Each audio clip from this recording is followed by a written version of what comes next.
है bile salts are reabsorb from the ileum. ठीक है, अब हम ये पढ़ते हैं कि different ions and different ions आपके पास इंटेस्टाइन के कौन से पार्ट से अब्जॉर्ब हो रहे होते हैं। ठीक है, तो सबसे पहले हमारे पास सोडियम क्लोराइड आ जाता है। जो सोडियम क्लोराइड है ना, वो हमारे पास स्मॉल इंटेस्टाइन और कोलन के अंदर रीअब्जॉर्ब हो रहा होता है। ठीक है, फिर पोटाशियम आ जाता है। पोटाशियम जौन सा होता है वो अगेन आपके पास स्मॉल इंटेस्टाइन के अंदर तो रीअब्जॉर्ब हो रहा होता है, लेकिन जो आपके पास कोलन होता है ना, कोलन के अंदर ये एक्टिवली बाहर की तरफ सिक्रीट हो रहा होता है। ठीक है, फिर हमारे पास वाटर आ जाता है। जो वाटर है वो 80% जौन सा है हमारे पास स्मॉल इंटेस्टाइन के अंदर ही रीअब्जॉर्ब हो जाता है। 10% हमारे पास लार्ज इंटेस्टाइन में रीअब्जॉर्ब होता है और 10% जौन सा है वो फीसिस के अंदर एक्सक्रीट हो जाता है। फिर हमारे पास फैट सॉल्युबल वाइटामिन आ जाते हैं। फैट सॉल्युबल वाइटामिन हमारे पास कौन कौन से होते हैं? ए, डी, ई और के। ठीक है, ए, डी, ई, के हमारे पास जौन से होते हैं वो फैट सॉल्युबल वाइटामिन होते हैं और ये अब्जॉर्ब होते हैं with lipids in the small intestine. आवाज़ नहीं आ रही? सबके साथ ये मसला आ रहा है कि आवाज़ नहीं आ रही? आवाज़ आ रही है सबको? चलें, फिर हमारे पास फोलेट लेवल्स आ जाते हैं। जो फोलेट होता है ना, फोलेट भी हमारे पास स्मॉल इंटेस्टाइन के अंदर अब्जॉर्ब हो रहा होता है। फिर हमारे पास आ जाता है कैल्शियम। जो कैल्शियम है वो भी स्मॉल इंटेस्टाइन में अब्जॉर्ब हो रहा होता है। आयरन जौन सा होता है, आयरन मेनली हमारे पास ड्यूडेनम में अब्जॉर्ब हो रहा होता है और ड्यूडेनम जौन सा होता है वो स्मॉल इंटेस्टाइन का फर्स्ट पार्ट होता है। फिर हमारे पास विटामिन B12 आ जाती है। विटामिन B12 भी जौन सा है वो आपके पास टर्मिनल आइलियम के अंदर ही रीअब्जॉर्ब हो रही होती है और इससे इंट्रिंसिक फैक्टर चाहिए होता है to get reabsorb which is produce in the stomach. अच्छा, मुझे कोई चार्ट बॉक्स में बता सकता है कि स्टमक के अंदर वो कौन से सेल्स होते हैं जो हमारे पास इंट्रिंसिक फैक्टर प्रोड्यूस करते हैं? कोई मुझे बता सकता है कि?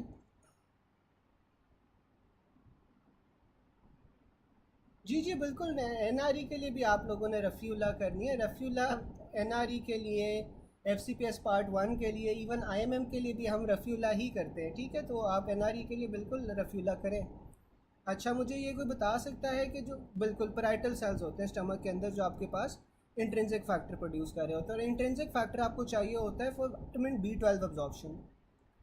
फिर हमारे पास बाइल सॉल्ट्स आ जाती हैं। जो बाइल सॉल्ट्स हैं वो आपके पास वो भी टर्मिनल इलियम के अंदर ही रीअब्जॉर्ब हो रही होती है। ठीक है, अच्छा, इसका एक निमोनिक है आयरन फिस्ट ब्रो। ठीक है, इसका निमोनिक क्या है? Iron fist bro. अब आयरन जौन सा है ना, ये आपने ऑर्डर वाइज याद रखना है।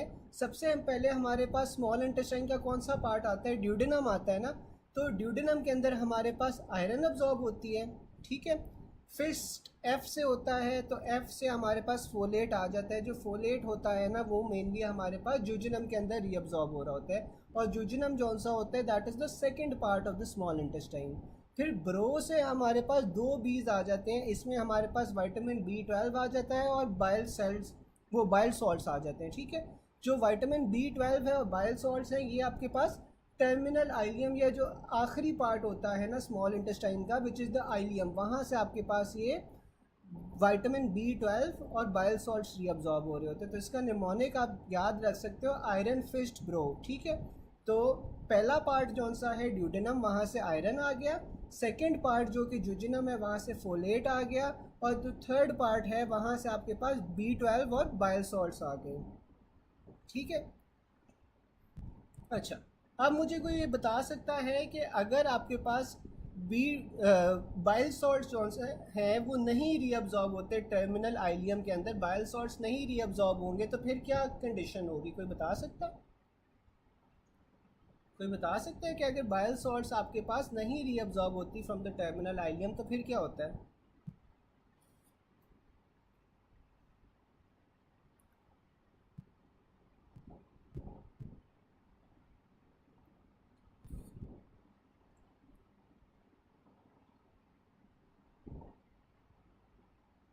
बिल्कुल, डॉक्टर आतिका ने सही बताया कि तब आपके पास कौन सा है?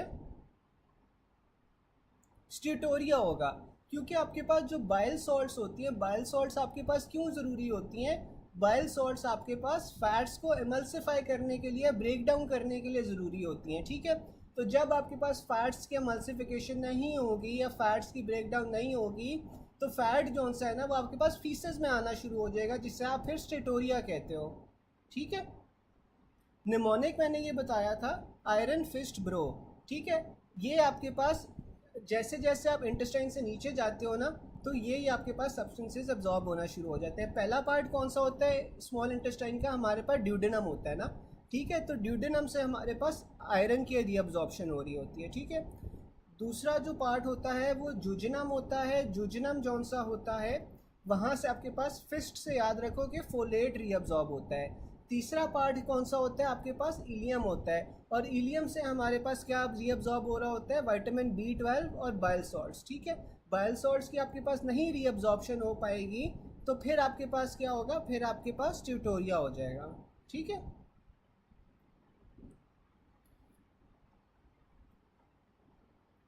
अच्छा, अब हमने दोबारा से मैं रिवाइज कर देता हूँ। सोडियम क्लोराइड जौन सा स्मॉल इंटेस्टाइन कोलन के अंदर, दोनों के अंदर रीअब्जॉर्ब हो रहा था।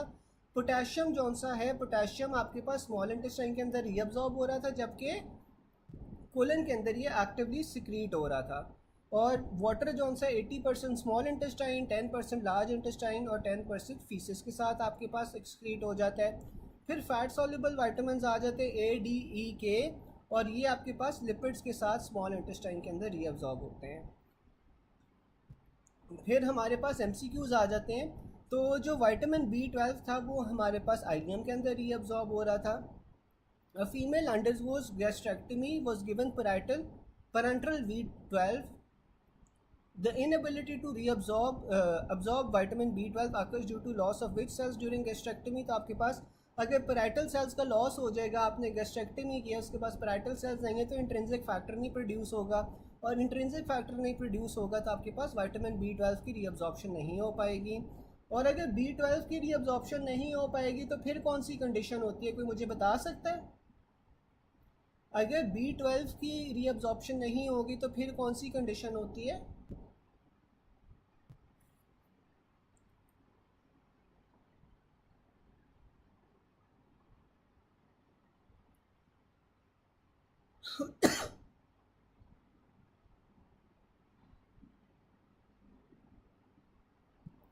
Megaloblastic anaemia. अच्छा, मेगैलोब्लास्टिक एनीमिया जौन सा है ना, अब आपके पास या तो B12 की अगर रीअब्जॉर्प्शन नहीं हो रही तब होगा, या फिर फोलेट की जौन सी है ना वो डिफिशिएंसी हो जाए तब भी आपके पास मेगैलोब्लास्टिक एनीमिया होता है। अच्छा, मुझे बता सकता है दोनों में से B12 और फोलेट में से ज़्यादा कॉमन कौन सा होता है? आपके पास ज़्यादा कॉमन कौन सा होता है? फोलेट डिफिशिएंसी की वजह से मेगैलोब्लास्टिक ज़्यादा कॉमन होता है, या B12 की डिफिशिएंसी की वजह से ज़्यादा कॉमन होता है?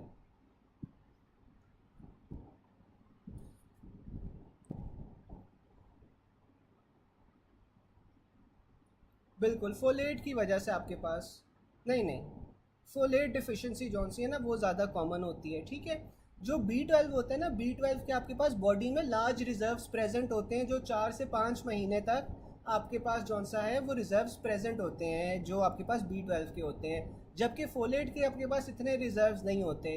तो अगर फोलेट डिफिशिएंसी है, फोलेट आपके पास कहाँ से आ रहा होता है? ज़्यादातर ग्रीन लीफी वेजिटेबल से आ रहा होता है। तो अगर कोई इंडिविजुअल है जिसकी डाइट के अंदर आपके पास ग्रीन लीफी वेजिटेबल्स नहीं होंगे, तो उनके अंदर आपके पास फिर फोलेट डिफिशिएंसी हो जाती है, जिस वजह से मेगैलोब्लास्टिक एनीमिया होगा। जबकि जो B12 डिफिशिएंसी है ना, B12 डिफिशिएंसी नॉर्मली डाइट की वजह से नहीं होती, ये आपके पास कोई मैल अब्जॉर्प्शन की कंडीशंस हो जाए ना, जैसे गैस्ट्रेक्टमी हो गई, तो उसके अंदर मैल अब्जॉर्प्शन वाली कंडीशंस के अंदर आपके पास फिर B12 डिफिशिएंसी होती है। ठीक है। फिर हमारे पास आ जाता है iron absorption. Iron absorb from which part? तो आयरन आपके पास प्रोक्सिमल ड्यूडेनम से आपके पास रीअब्जॉर्ब हो रहा होता है। Most likely regarding iron absorption, iron जौन सा होता है वो फेरस फॉर्म के अंदर रीअब्जॉर्ब होता है। ठीक है। तो आयरन के हमारे पास दो फॉर्म्स होते हैं, Fe2+ और Fe3+। जो फेरस फॉर्म होता है, यानी कि जो Fe2+ होता है वो आपके पास ज़्यादा रेडिली अब्जॉर्ब होता है। आयरन एब्जॉर्प्शन इंक्रीज़ करती है विद सिट्रस फ्रूट्स। ठीक है। सिट्रस फ्रूट्स आप साथ लेते हो तो आपके पास आयरन की रीअब्जॉर्प्शन बेहतर होती है। Regarding iron transport in the form of transferrin, iron transferrin के साथ आपके पास ट्रांसफ़र हो रही होती है। With low transferrin saturation how will iron be absorb? तो आपके पास जो फ्री आयरन होती है वो ज़्यादा रेडिली अब्जॉर्ब होती है देन बाउंड फॉर्म, ठीक है। तो जाहिर है जो फ्री आयरन होगी वही ज़्यादा आपके पास रेडिली अब्जॉर्ब होगी ना। Most likely about iron absorption, iron is readily absorb.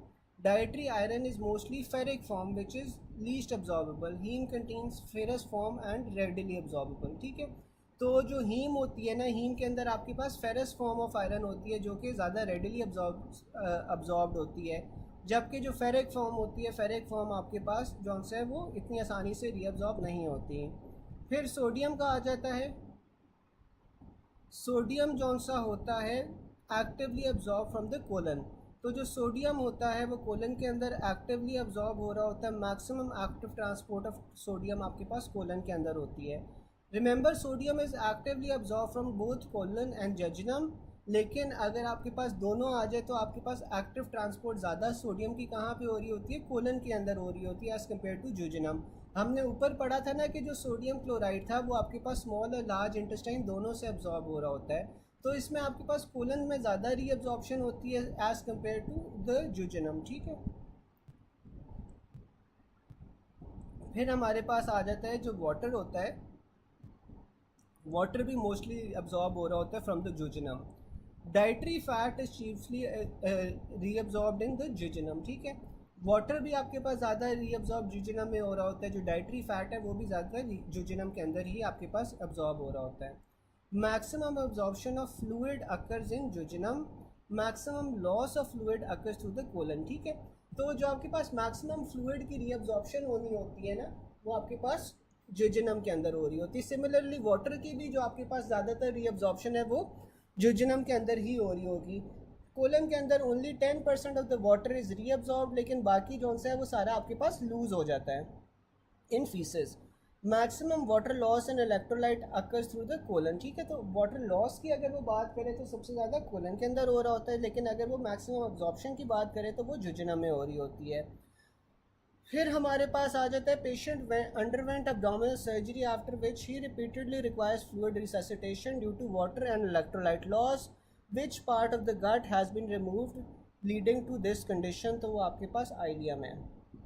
अब आइलियम कैसे होता है, हमने तो पढ़ा था कि सबसे ज़्यादा जो फ्लूइड की रीअब्जॉर्प्शन हो रही होती है वो कहाँ पे हो रही होती है, जूजिनम में हो रही होती है। तो फिर ये इसने आइलियम क्यों दिया हुआ है, वो आगे इसकी रीज़न देता है कि jejunum when remove will be compensated by the terminal ileum, ठीक है।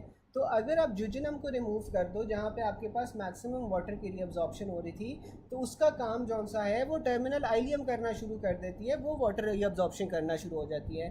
लेकिन अगर आइलियम की रिसेक्शन लॉस कर दो तो फिर आपके पास फ्लूइड लॉस होता है as colon is not able to reabsorb sufficiently.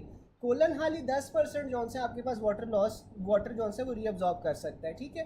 तो अगर आपने आइलियम की रिसेक्शन कर दी है तो आपके पास जो वाटर है वो फिर रीअब्जॉर्ब नहीं हो सकेगा, क्योंकि कोलन के अंदर इतनी कैपेबिलिटी नहीं होती और मैक्सिमम वाटर लॉस जौन सा है वो कोलन के अंदर ही हो रहा होता है।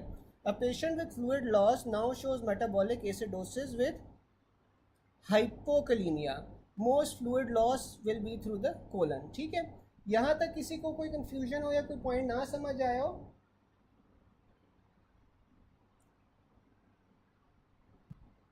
यहाँ तक किसी को कोई पॉइंट ना समझ आया हो फिर हम आगे चले, अगर कोई क्वेश्चन नहीं है तो।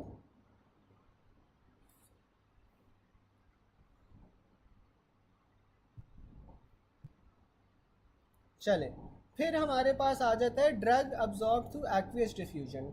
ये एज इट इज़ स्टेटमेंट याद करने वाली है कि जो डाइजॉक्सिन होता है ना, डाइजॉक्सिन आपके पास एक्वियस डिफ्यूजन से जौन सा है वो रीअब्जॉर्ब होता है। Which of the following substances must be further digested before it can be absorbed by specific carriers in the intestinal cells? तो अब आपके पास जो सुक्रोज होता है ना, sucrose is the type of disaccharide, ठीक है।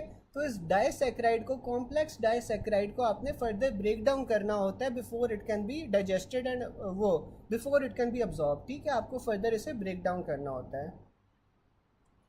लास्ट 2 पॉइंट्स, लास्ट 2 पॉइंट्स में डॉक्टर साहब वो यही कह रहा है कि पेशेंट है, बिल्कुल मोनोसेक्राइड्स में कन्वर्ट करना होता है। अच्छा, लास्ट 2 पॉइंट्स में डॉक्टर साहब वो यही कह रहा है कि पेशेंट है who underwent abdominal surgery after which he repeatedly requires fluid resuscitation due to water and electrolyte loss.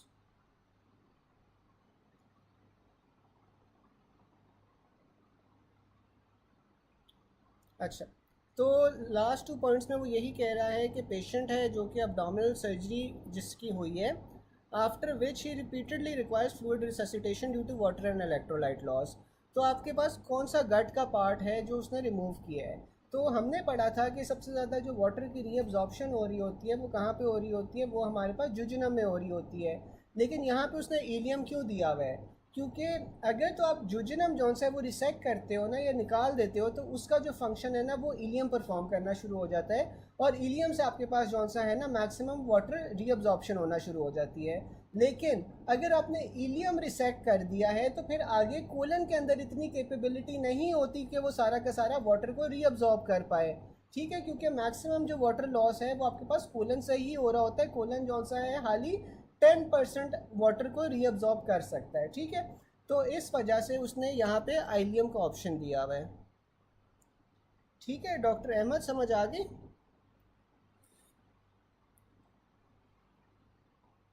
अच्छा, फिर हमारे पास आ जाता है fat derive from nutrition is absorb by from the intestine by preparation into mix vesicles.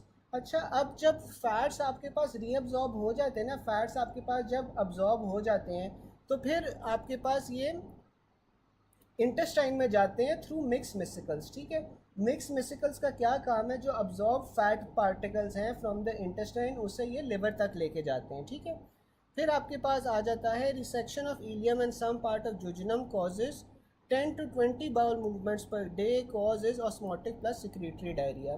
तो अभी हम ये देख लेते हैं कि ऑस्मोटिक और सिक्रीटरी डायरिया क्या होता है। फिर हमारे पास आ रहा है एक्सप्लेनेशन में कि decrease ileal reabsorption of bile salts results in fat malabsorption and steatorrhoea. ठीक है, तो अभी ऊपर डॉक्टर साहब ने कुछ पूछा भी था, इसी मुतालिक मैंने तब जवाब नहीं दिया क्योंकि ये आगे पॉइंट आने वाला था कि जब आपके पास डिक्रीज आइलियल रीअब्जॉर्प्शन होती है बाइल सॉल्ट्स की, दैट रिजल्ट्स इन फैल मैल अब्जॉर्प्शन एंड स्टीटोरिया। हमने पढ़ा था कि बाइल सॉल्ट्स जब रीअब्जॉर्ब नहीं होंगे तो आपके पास क्या होगा? बाइल सॉल्ट्स क्यों ज़रूरी होते हैं? ताकि फ़ैट्स एमल्सिफाई हो पाएँ। ठीक है, अब अगर फैट्स आपके पास वो बाइल सॉल्ट्स आपके पास नहीं रीअब्जॉर्ब हो रही तो आपके पास फैट मैल अब्जॉर्प्शन होगी, साथ में स्टीटोरिया होगा। The presentation of increased amount of bile salts and fatty acids in the colon. ठीक है, तो जब आपके पास बाइल सॉल्ट्स नहीं रीअब्जॉर्ब हो रहे तो तब कोलन के अंदर क्या होगा? फैटी बाइल सॉल्ट्स की मिकदार या क्वांटिटी जो सी है वो बढ़ जाएगी। ठीक है, साथ में फैटी एसिड्स भी बढ़ जाएंगे। ठीक है, तो increase amount of bile salts और fatty acids in the colon decrease water reabsorption. ठीक है, तो अब वाटर का क्या काम होता है? वाटर में जौन सा है वो हाई प्रेशर से लो प्रेशर की तरफ जाना है या ज़्यादा क्वांटिटी से कम क्वांटिटी में जाना है। ठीक है, तो अब जब आपके पास बाइल सॉल्ट्स और जो आपके पास फैटी एसिड्स हैं वो कोलन के अंदर ज़्यादा हैं, तो वाटर का ऑलरेडी यहाँ पे लोअर प्रेशर हो गया है, तो लोअर प्रेशर से वो कहीं रीअब्जॉर्ब तो नहीं होगा ना वाटर, तो इस वजह से वाटर रीअब्जॉर्ब नहीं होता एंड स्टिमुलेट्स एक्टिव क्लोराइड और वाटर सिक्रीशन। ठीक है, तो इससे आपके पास क्या होता है कि आपके पास एक्टिव क्लोराइड और वाटर की सिक्रीशन होगी, producing a cholera like high volume secretory diarrhoea. ये आपके पास क्या करेगा कि सिक्रीटरी डायरिया प्रोड्यूस कर देगा। ठीक है,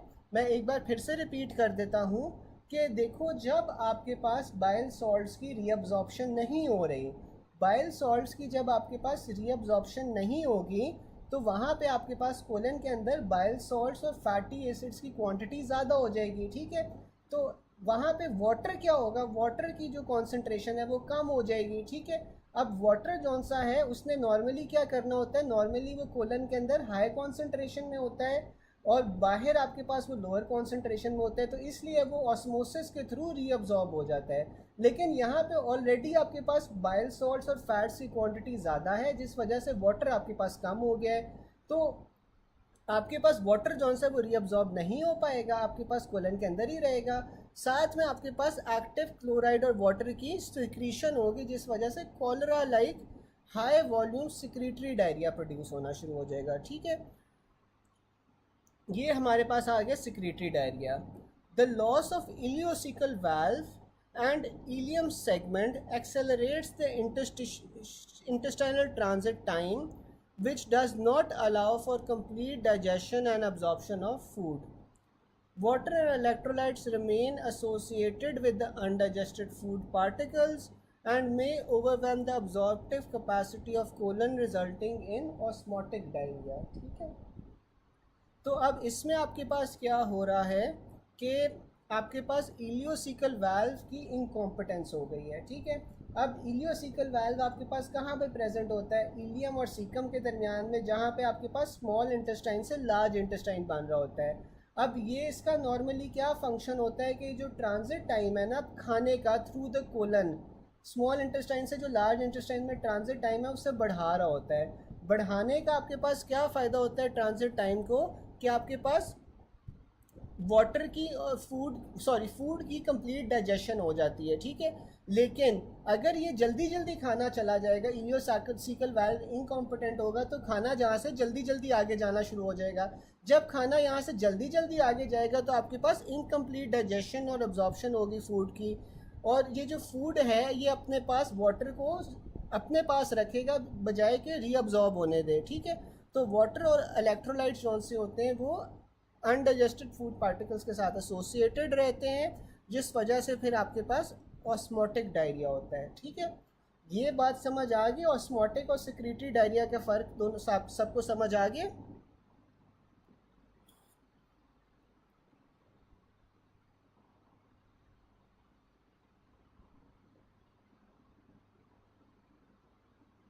ऑस्मोटिक और सिक्रेटरी डायरिया का सबको फ़र्क समझ आ गया?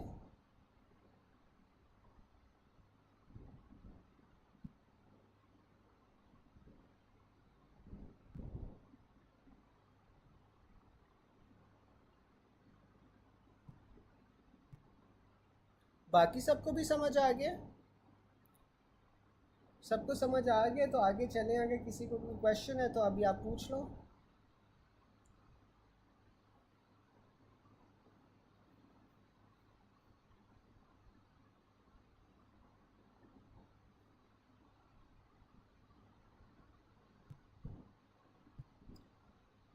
फ्लूइड लॉस, एसिडोसिस और हाइपोकैलेमिया।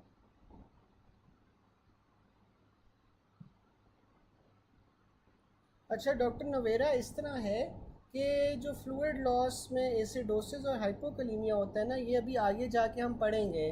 ठीक है, अभी ये फिर आप कॉन्सेप्ट इस तरह होगा कि आप मिक्स कर दोगे। वैसे ये होता है कि डायरिया के अंदर ना नॉर्मली आपके पास हाइपोकैलेमिया ही हो रहा होता है। ठीक है, लेकिन ये अभी हम आगे जाके पढ़ लेंगे। ठीक है, एसिडोसिस भी होता है, हाइपोकैलेमिया भी होता है डायरिया के अंदर, लेकिन ये अभी हम आगे जाके पढ़ेंगे। ठीक है, अभी जितना पढ़ा है बस उस वहाँ तक ही रहो। ये जिस तरह आगे आगे कॉन्सेप्ट्स आते जाएंगे हम साथ साथ पढ़ते जाएंगे। ठीक है, अच्छा, फिर हमारे पास पॉइंट नंबर 80 आ रहा है। पॉइंट नंबर 80 में वो ये कहता है कि peptic ulcer profusely bleeding from posterior wall of duodenum which artery is involve. तो आपके पास एक गैस्ट्रोड्यूडेनल आर्टरी होती है। अब हमारे पास दो तरह के अल्सर्स होते हैं, एक हमारे पास ड्यूडेनल अल्सर्स होते हैं, दूसरे हमारे पास गैस्ट्रिक अल्सर्स होते हैं। अब जो ड्यूडेनल अल्सर्स है ना, वो आपके पास जौन सा होता है नॉर्मली कम एज के पेशेंट्स में होते हैं, 30 to 55 ईयर्स की एज में होते हैं। लेकिन जो गैस्ट्रिक अल्सर्स हैं उसमें आपके पास एज ग्रुप जौन सा है वो थोड़ा बड़ा आ जाता है। ठीक है, 50 to 75 ईयर्स में आपके पास गैस्ट्रिक अल्सर्स होते हैं।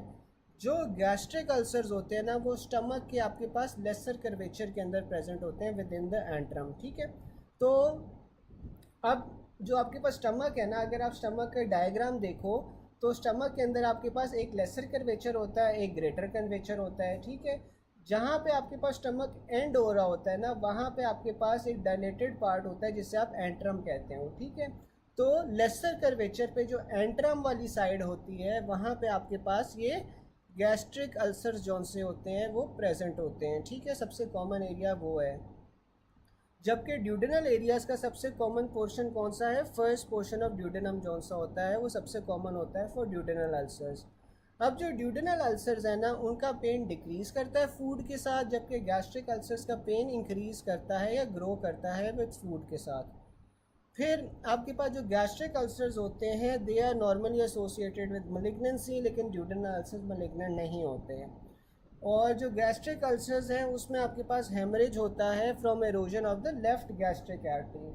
अब ये जो लेफ़्ट गैस्ट्रिक आर्टरी है ना, ये आपके पास लेसर कर्वेचर ऑफ स्टमक के ऊपर ही होती है, ठीक है।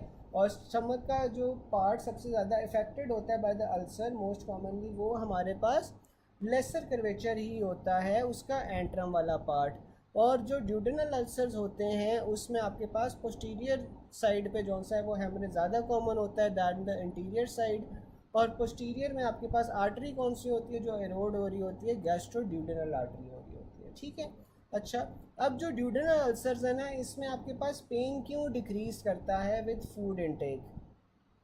अब ये अल्सर्स होते कब हैं? अल्सर्स तब होते हैं जब आपके पास ज़्यादा एसिडिक इन्वायरमेंट हो जाए, ठीक है। जब भी किसी जगह पे आपके पास स्टमक या ड्यूडेनम में ज़्यादा एसिडिक इन्वायरमेंट आएगा तो तब आपके पास अल्सर्स प्रोड्यूस होंगे, ठीक है। अब जब आपने खाना खाया है, खाना खाने के बाद आपके पास क्या होता है कि जो स्टमक है ना वो ऊपर और नीचे से बंद हो जाएगा, ठीक है। स्टमक ऊपर और नीचे से बंद हो जाता है और स्टमक में फिर चर्निंग होती है, स्टमक की कॉन्ट्रैक्शंस होती हैं, ठीक है। तो जब आपके पास स्टमक बंद हो जाएगा तो ड्यूडेनम के अंदर एसिडिटी कम हो जाएगी ना, ठीक है। स्टमक नीचे से बंद हो गया तो आपके पास जो एसिड है या एसिडिक फूड है वो ड्यूडेनम में नहीं आएगा। तो जब ड्यूडेनम में वो फूड नहीं आएगा तो तब आपके पास पेन फिर रिलीफ हो जाएगी। ऑन द अदर हैंड, आपने जब खाना खाया है और स्टमक के अंदर फूड चला गया, ऊपर और नीचे से स्टमक बंद हो गया, स्टमक के अंदर एक्सेसिव एसिड प्रोड्यूस हो रहा है, तो इस वजह से आपके पास फूड इनटेक से स्टमक के अंदर दर्द होगा। गैस्ट्रिक अल्सर्स में आपके पास दर्द होगा जबकि ड्यूडेनल अल्सर्स में दर्द रिलीफ हो जाएगा, ठीक है।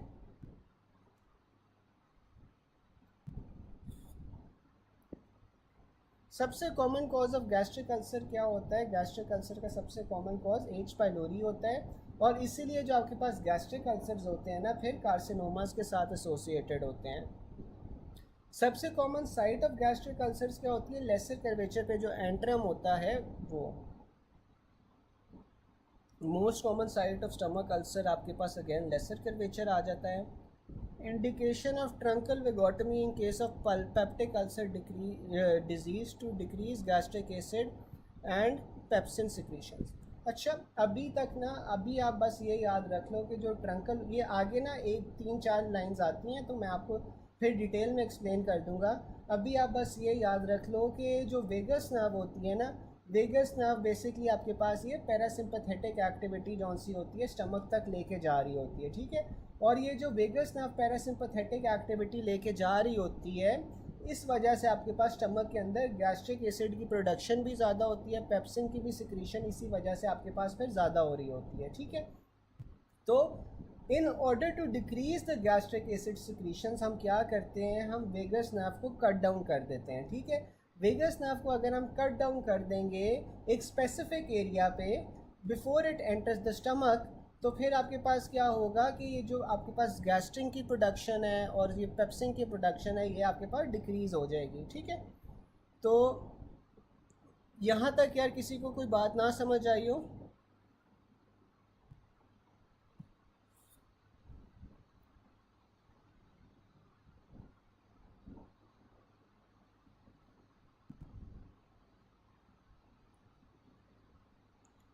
यहाँ तक किसी को कोई पॉइंट ना समझ आया हो?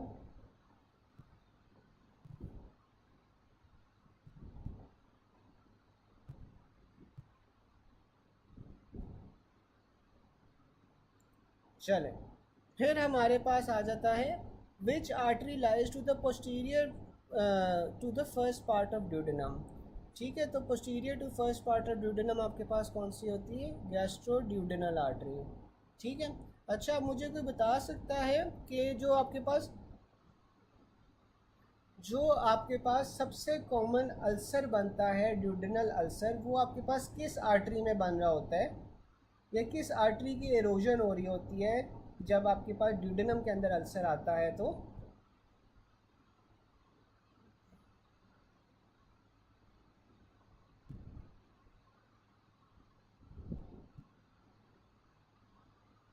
सॉरी, मैं ड्रग्स करवा देता हूँ। वैसे मुझे कोई बता सकता है कि जब ड्यूडेनम में अल्सर होगा तो सबसे कॉमन आर्टरी कौन सी है, उस किस आर्टरी की एरोजन होगी? कोई चैट बॉक्स में बता सकता है?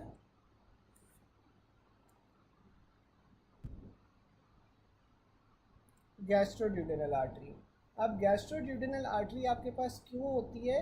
क्योंकि जो गैस्ट्रोड्यूडेनल आर्टरी होती है वो फर्स्ट पार्ट ऑफ ड्यूडेनम में आपके पास पोस्टीरियरली लाई कर रही होती है, और हमने पढ़ा था कि जो ड्यूडेनल अल्सर्स होते हैं वो सबसे कॉमन आपके पास फर्स्ट पार्ट के अंदर ही होते हैं। जैसे वो स्टमक से आपके पास एसिडिक खाना निकलेगा, ड्यूडेनम में आएगा, तो सबसे ज़्यादा एसिड के साथ वही वाला पार्ट एक्सपोज हो रहा होता है ना, तो इसीलिए फर्स्ट पार्ट ऑफ ड्यूडेनम के अंदर सबसे कॉमनली हमारे पास अल्सर्स बनते हैं। और इसमें आर्टरी जौन सी होती है, हमने ये भी पढ़ा था कि पोस्टीरियर पार्ट जौन सा है ना वो सबसे कॉमनली इफ़ेक्ट होता है। तो पोस्टीरियर पार्ट में हमारे पास फिर गैस्ट्रोड्यूडेनल आर्टरी होती है जो एरोड करती है। चलें ड्रग्स पढ़ लेते हैं। A patient in known case of gastric ulcer now presents in OPD with complaints of joint pain. Which drug is safe for her? तो वो आपके पास सेलिकॉक्सिब हो जाएगा। A patient with history of peptic ulcer disease comes with lower molar pain. Analgesia of choice would be acetaminophen. Age 2 blocker treatment not effective in Zollinger-Ellison syndrome.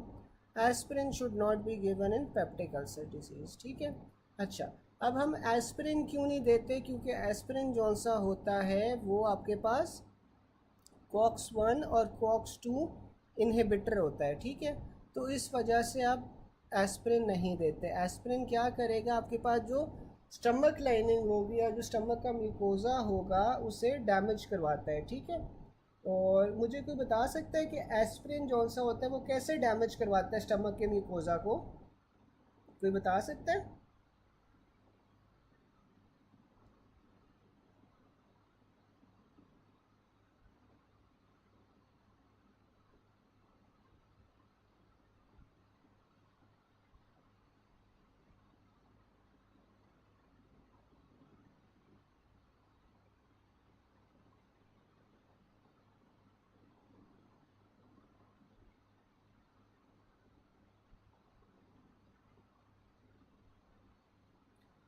जो aspirin होता है ना, aspirin आपके पास,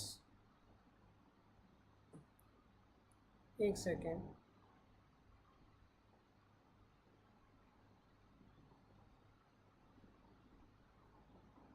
बिल्कुल नहीं, प्रोस्टाग्लैंडिन स्टिमुलेशन नहीं होता।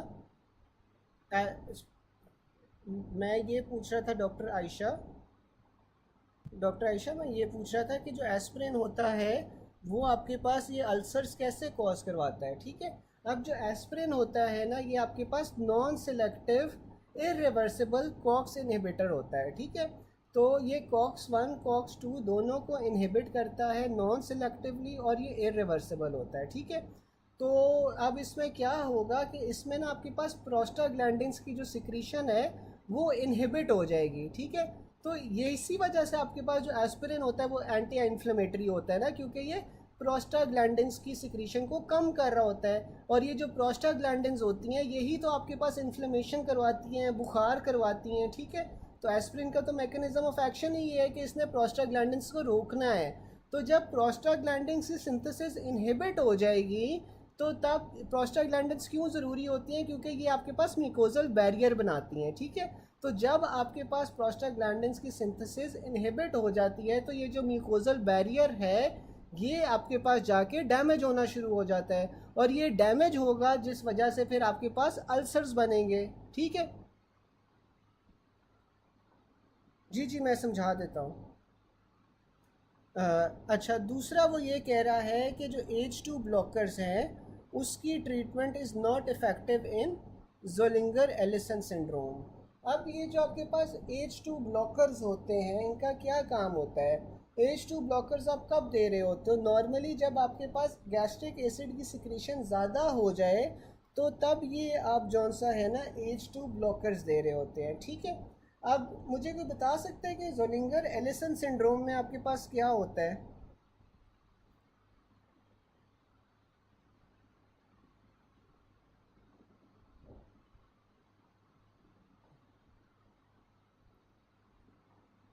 अब जो ज़ोलिंगर एलिसन सिंड्रोम है ना इसमें आपके पास ट्यूमर बन जाते हैं जिसे आप गैस्ट्रोनोमास कहते हो, ठीक है। और ये गैस्ट्रोनोमास जो से है ना, ये आपके पास पैंक्रियाज या ड्यूडेनम में अंदर बनते हैं। और ये जो ट्यूमर्स होते हैं ये एक्सेसिव अमाउंट ऑफ गैस्ट्रिन की प्रोडक्शन कॉज करते हैं, जिस वजह से आपके पास जो स्टमक एसिड है वो ज़्यादा हो जाता है, जिस वजह से फिर स्टमक एसिड ज़्यादा होने की वजह से आपको सिवियर पेप्टिक अल्सर्स बनेंगे, ठीक है, और गर्ड होगा, ठीक है। तो इसमें आपके पास क्या होता है, ट्यूमर्स बन जाते हैं ड्यूडेनम के अंदर और पैंक्रियाज के अंदर, जिन्हें आप गैस्ट्रिनोमास कहते हो। गैस्ट्रिन की प्रोडक्शन इंक्रीज होगी, गैस्ट्रिन प्रोडक्शन से आपके पास गैस्ट्रिक एसिड की प्रोडक्शन ज़्यादा होगी, गैस्ट्रिक एसिड की प्रोडक्शन की वजह से आपके पास पेप्टिक अल्सर्स और ड्यूडेनल अल्सर्स बनना शुरू हो जाएंगे। अच्छा, अब यहाँ पे H2 ब्लॉकर्स आपके पास क्यों नहीं काम आते, क्योंकि H2 ब्लॉकर्स जो ये तो आपके पास कैंसर्स है ना, तो H2 ब्लॉकर्स का जैसे ही इफेक्ट ख़त्म होगा तो ये तो आपके पास कॉज करते जाएंगे एक्सेसिव एसिड प्रोडक्शन। तो इसके अंदर फिर जो H2 ब्लॉकर्स होते हैं वो इफ़ेक्टिव नहीं होते हैं, ठीक है। इसके अंदर हमारे पास फिर क्या ट्रीटमेंट आ जाती है कि हमने गैस्ट्रिनोमास को सर्जिकली रिमूव करना होता है हमने, ठीक है। तो ये कार्सिनोमास हैं जो कॉन्स्टेंटली आपके पास ना ये एसिड की प्रोडक्शन करवाते रहेंगे, और इसमें फिर हमारे पास H2 ब्लॉकर जो से होते हैं वो काम नहीं आते हैं, ठीक है ना। सबको समझ आ गई यहाँ तक?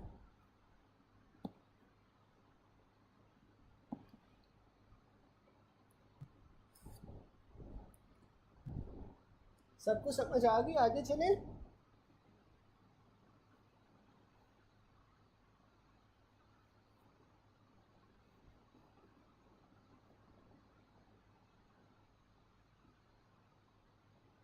चलें, फिर हमारे पास आ जाता है which artery lies posterior to the first part of duodenum.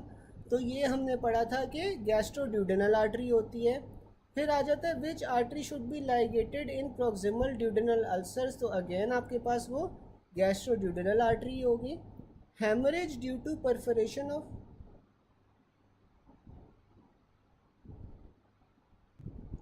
अच्छा, फिर हमारे पास आ जाता है haemorrhage due to perforation of posterior part of first part of duodenum. तो कौन सी आर्टरी इन्वॉल्व होगी, गैस्ट्रोड्यूडेनल। गैस्ट्रोड्यूडेनल आपके पास किसकी ब्रांच होती है, हेपाटिक आर्टरी की। अच्छा, फिर हमारे पास आ जाता है 60-year-old male executive who has history of chronic duodenal ulcers was admitted to the ER exhibiting a sign of severe internal hemorrhage. He was quickly diagnosed with perforation of the posterior wall of first part of duodenum and erosion of artery behind it by the gastric expellant. The artery most likely involved is gastroduodenal. अच्छा, मुझे वैसे कोई बता सकता है कि आप लोगों ने स्टमक की ब्लड सप्लाई पढ़ी है अभी तक? स्टमक की ब्लड सप्लाई पढ़ी है?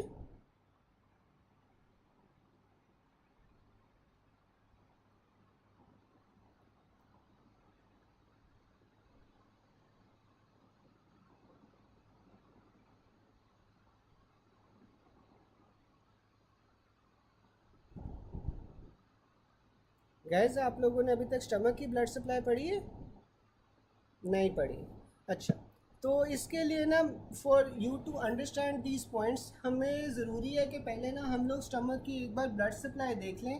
अगर आप लोगों को ब्लड सप्लाई आती होगी ना तो फिर आपके लिए ये चीज़ें याद रखना ना थोड़ा सा आसान हो जाएगा।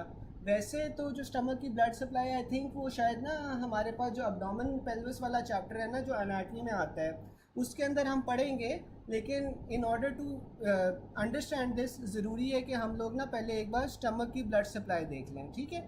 तो just give me a second, मैं आपको ना स्टमक की ब्लड सप्लाई पहले करवा देता हूँ, फिर हम आगे चलते हैं।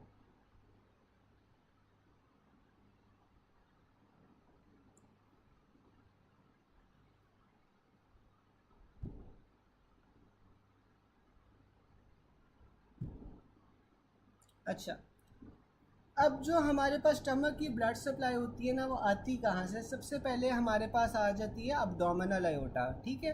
अब अब्डोमिनल अयोटा से हमारे पास निकलती है सीलियक आर्टरी, ठीक है।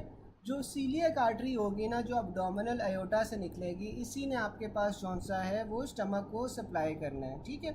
अब इस सीलियक आर्टरी की ना आपके पास चंद ब्रांचेज होती हैं। सीलियक आर्टरी की हमारे पास 3 मेजर ब्रांचेज होती हैं। तीन मेजर ब्रांचेस हमारे पास अब कौन कौन सी आ जाएंगी। एक हमारे पास आ जाती है लेफ़्ट गैस्ट्रिक आर्टरी, ठीक है।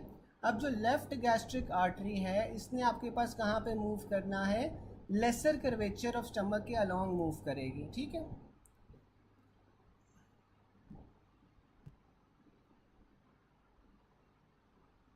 यार बल्कि आप एक काम करो,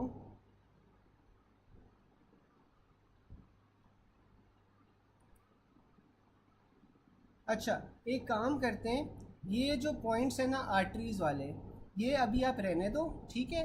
इस तरह है कि मैं जैसे क्लास ख़त्म होती है ना, क्लास के बाद एक मीट सेशन रख लेंगे, उसके अंदर ना मैं आपको आर्टीरियल सप्लाई और ये जो पॉइंट्स हैं ना वो फिर आर्टरीज़ वाले तब करवा दूंगा, क्योंकि उसके लिए ज़रूरी है कि आप एक बार डायग्रामेटिकली देख लो। डायग्रामेटिकली देखने के बजाय मैं अगर आपको वैसे आर्टीरियल सप्लाई बताता जाऊंगा ना तो मैं हवा में ही बताता जाऊंगा, आप लोगों को इस तरह अच्छी तरह समझ नहीं आएगी, ठीक है। तो ये है कि मैं आपको ना इसके बाद क्लास के बाद मीट सेशन के अंदर जौन सा है वो आर्टीरियल सप्लाई एक बार करवा दूंगा, ठीक है, क्योंकि इस तरह हवा में समझाना और समझना थोड़ा सा मुश्किल काम है, ठीक है। चलें, फिर हमारे पास आ जाती है pain, peptic ulcer pain refer to the epig, अच्छा फिर हमारे पास ना peptic ulcer pain refer to the epigastric area. अब आपको पता है कि जो अब्डोमेन होता है, अब्डोमेन को हम 9 क्वाड्रेंट्स के अंदर डिवाइड कर लेते हैं, तो जो सबसे ऊपर और सेंट्रल पार्ट होता है ना उससे आप एपिगैस्ट्रिक रीजन कहते हो, कि जो पेप्टिक अल्सर की पेन है वो आपके पास जौन सा है वो एपिगैस्ट्रिक रीजन के अंदर जारी होती है। Pain from duodenal ulcers is carried by the greater splanchnic nerve, ठीक है। तो जो ड्यूडेनल अल्सर्स हैं या पेप्टिक अल्सर्स हैं, ये इनमें से पेन आपके पास कौन सी नर्व लेके जा रही होती है, ग्रेटर स्प्लैंक्निक नर्व लेके जा रही होती है।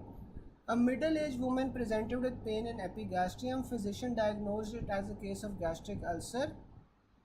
The nerve most likely to be mediating this referred visceral pain आपके पास कौन सी होती है, ग्रेटर स्प्लैंक्निक नर्व। अब जब भी आपके पास ड्यूडेनल अल्सर या पेप्टिक अल्सर का सिनेरियो आएगा तो इसके अंदर हमारे पास नर्व कौन सी होती है जो पेन सेंसेशंस लेके जा रही होती है, हमारे पास ये ग्रेटर स्प्लैंक्निक नर्व होती है, और ये आपके पास कहाँ पे रेफ़र कर रही होती है, एपिगैस्ट्रिक रीजन के ऊपर ये रेफ़र कर रही होती है पेन को।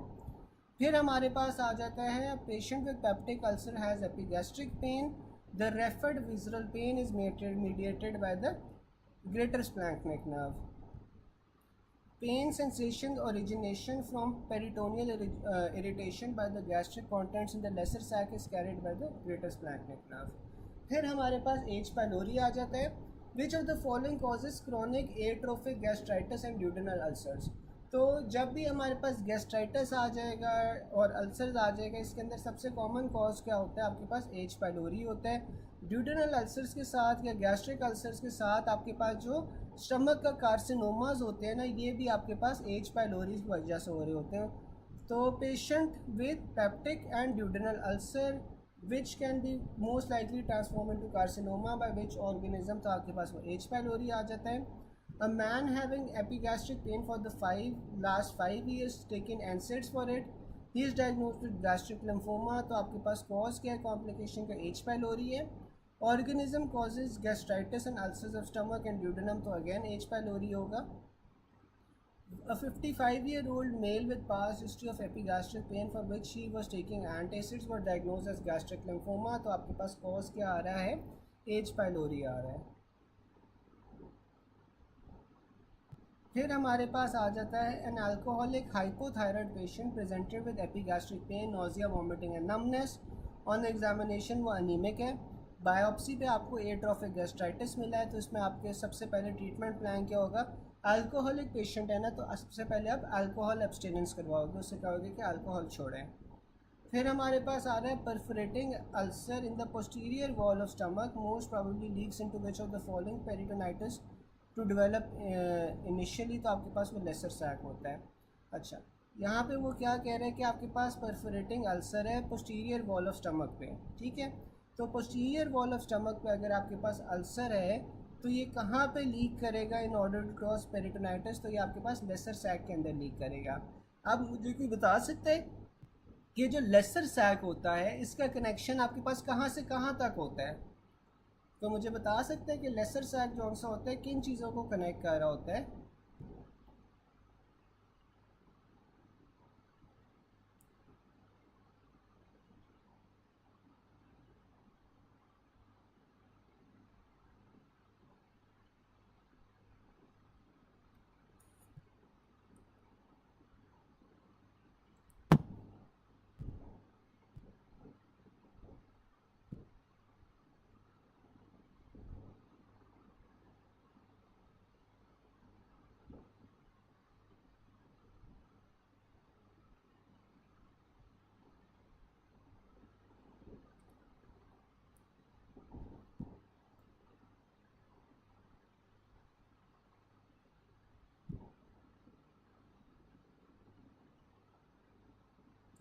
अच्छा, अब ये जो लेसर सैक है ना, ये आपके पास एक पोटेंशियल स्पेस होती है जो कि आपके पास स्टमक और पैंक्रियास के दरमियान में होती है, ठीक है। स्टमक की पोस्टीरियर वॉल और साथ में पैंक्रियास के बीच में ये आपके पास ना एक पोटेंशियल स्पेस होती है लेसर सैक की, जहाँ पे आपके पास ये फ्लूइड का एक्यूमुलेशन होती है, ठीक है। तो ये एक पोटेंशियल स्पेस होती है। अगर तो आपके पास पोस्टीरियर वॉल का लीक हो रहा है ना, तो आपके पास फिर जो फ्लूइड है वो आपके पास लेसर सैक के अंदर लीक आउट कर जाता है।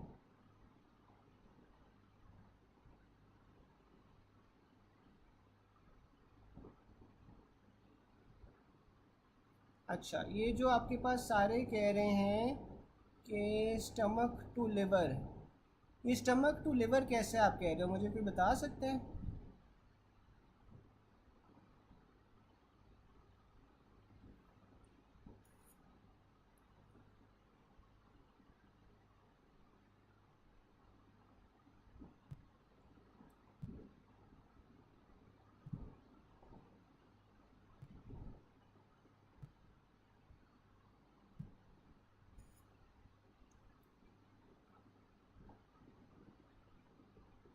जो स्टमक से लिवर तक होती है ना, वो आपके पास लेसर ओमेंटम होता है, लेसर सैक नहीं होती।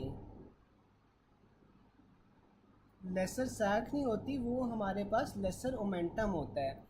जो लेसर ओमेंटम है ना, lesser omentum is a double layered peritoneal fold, ठीक है। वो पेरिटोनियम के फोल्ड्स होते हैं जो कि आपके पास लिवर को और स्टमक को कनेक्ट कर रहे होते हैं, वो पेरिटोनियल फोल्ड्स होते हैं। लेसर ओमेंटम में और लेसर सैक में फ़र्क है। जो लेसर सैक होती है ना, that is a potential bound वो कैविटी, ठीक है, या पोटेंशियल स्पेस, जहाँ पे आपके पास पीछे की तरफ अगर कोई स्टमक के अंदर कोई लीक हो जाए तो लेसर सैक के अंदर फिर आपके पास चीज़ें या फ्लूइड जौन सा है वो एक्यूमुलेट होना शुरू हो जाता है, ठीक है। तो ये दोनों में फ़र्क है, ठीक है। Doctor Fatima, doctor Ayesha, doctor Ahmed, ठीक है ना, दोनों में फ़र्क है।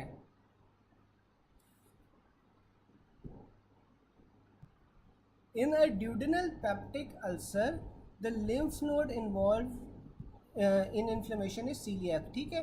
तो जो स्टमक के साथ होती है ना, नॉर्मली आपके पास सीलियक लिम्फ नोड्स इन्वॉल्व होते हैं। आर्टरी भी कौन सी होती है स्टमक के साथ इन्वॉल्व? सीलियक आर्टरी होती है, ठीक है।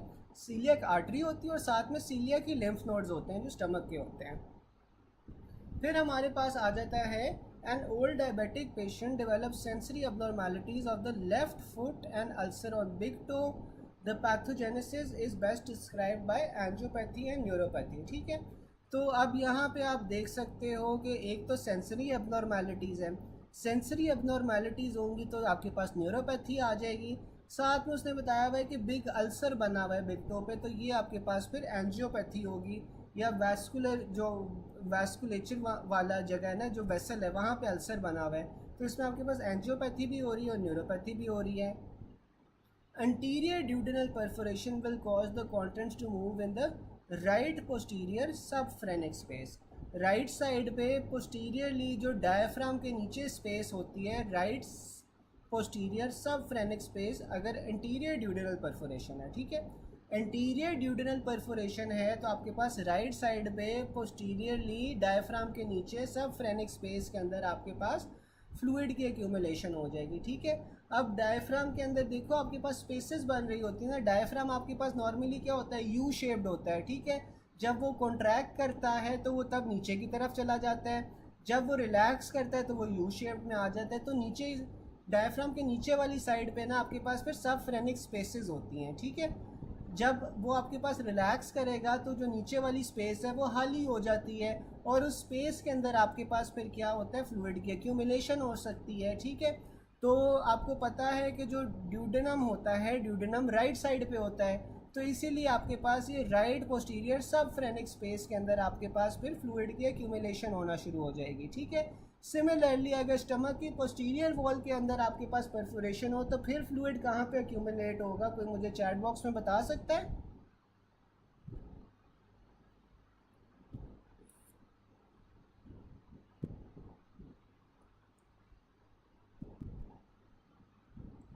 कोई मुझे चैट बॉक्स में बता सकता है?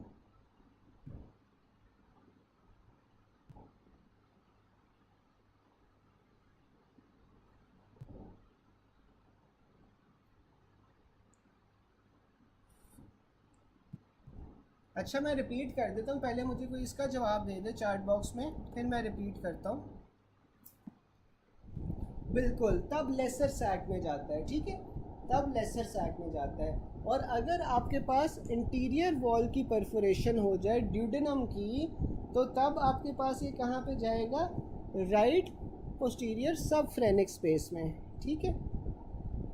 अच्छा, जो उससे पहले वाला पॉइंट मैं आपको बता रहा था वो क्या बता रहा था कि ओल्ड डायबिटिक पेशेंट है जिसमें आपके पास सेंसरी अबनॉर्मेलिटीज़ हुई हैं ऑन द लेफ़्ट फुट, और साथ में बिग टो पे अल्सर बन गया है, तो इसके पीछे पैथोजेनेसिस पूछ रहा है कि वो क्या है। अब एक ओल्ड डायबिटिक लेडी है, ठीक है, इसमें अगर सेंसरी अबनॉर्मेलिटीज़ हुई हैं तो सेंसरी अबनॉर्मेलिटीज़ का क्या मतलब है कि आपके पास न्यूरोपैथी हो गई, ठीक है। कि डायबिटिक्स के अंदर अक्सर आपके पास न्यूरोपैथी होना शुरू हो जाती है। न्यूरोपैथी क्यों होती है, क्योंकि आपके पास जो माइलिनेशन होती है वो डिफेक्ट, उसमें डिफेक्टिवनेस आना शुरू हो जाती है, ठीक है। और जो आपके पास एंजियोपैथी है, एंजियोपैथी क्यों है, क्योंकि आपके पास अल्सर बना हुआ है, ठीक है। तो इस वजह से एंजियोपैथी और न्यूरोपैथी दोनों है।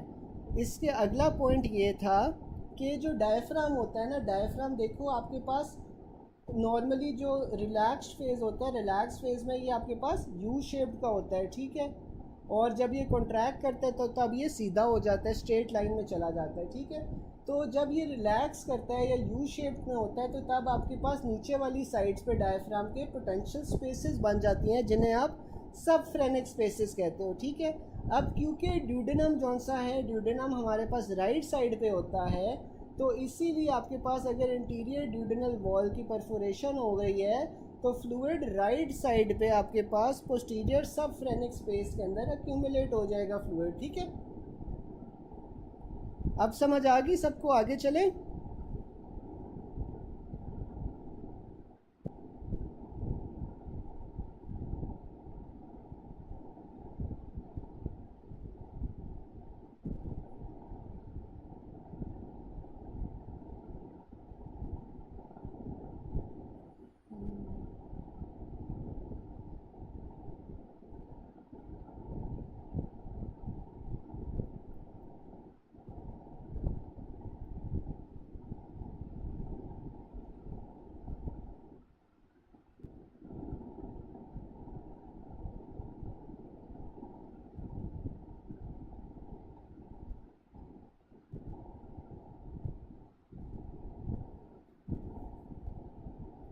अच्छा, डॉक्टर आमना के अलावा बाकी सबको समझ आ गए?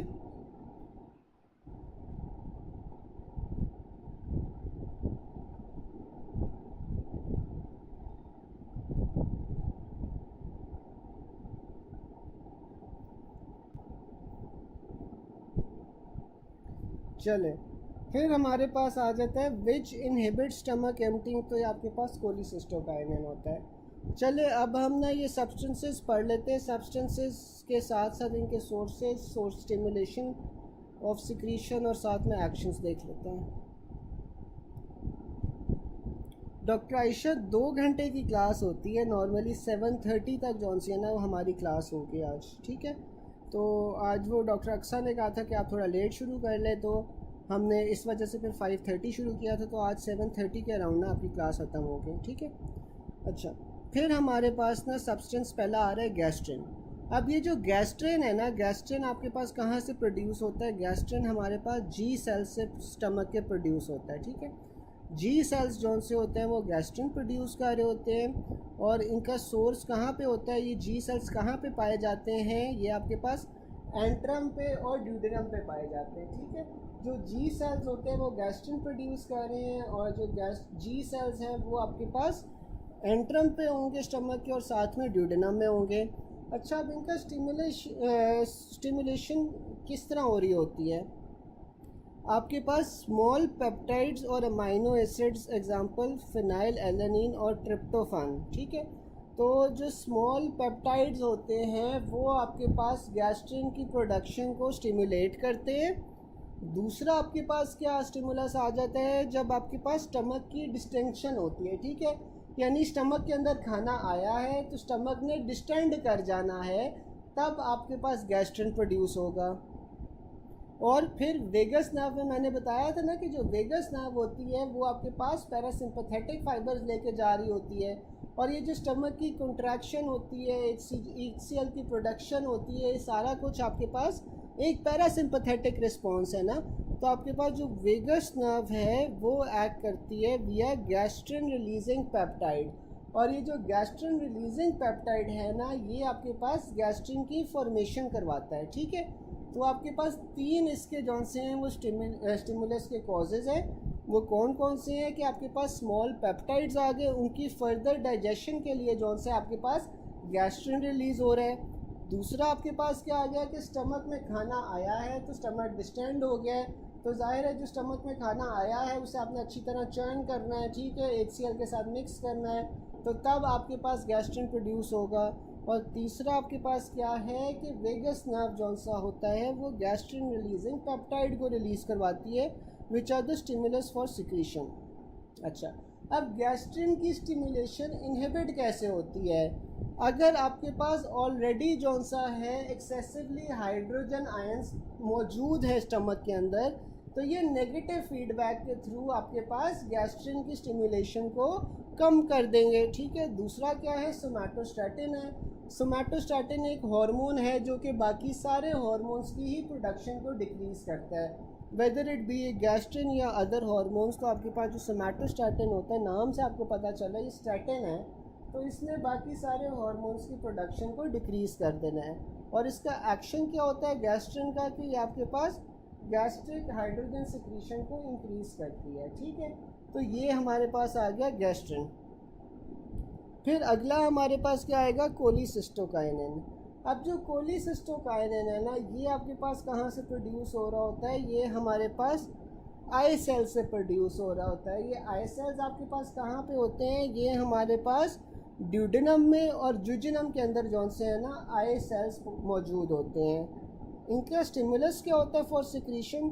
अगेन आपके पास स्मॉल पेप्टाइड्स और अमाइनो एसिड्स आ गए, और साथ में फैटी एसिड्स आ गए, ठीक है। तो ये आपके पास कोलिसिस्टोकाइनिन की प्रोडक्शन को इंक्रीज़ कर रहे होते हैं। और कोलिसिस्टोकाइनिन का काम क्या होता है कि ये आपके पास जौन सा होता है ब्लैडर की कंट्रैक्शन करवाता है, गॉल ब्लैडर की, और गैस्ट्रिक एम्पटिंग को इनहिबिट करता है, ठीक है।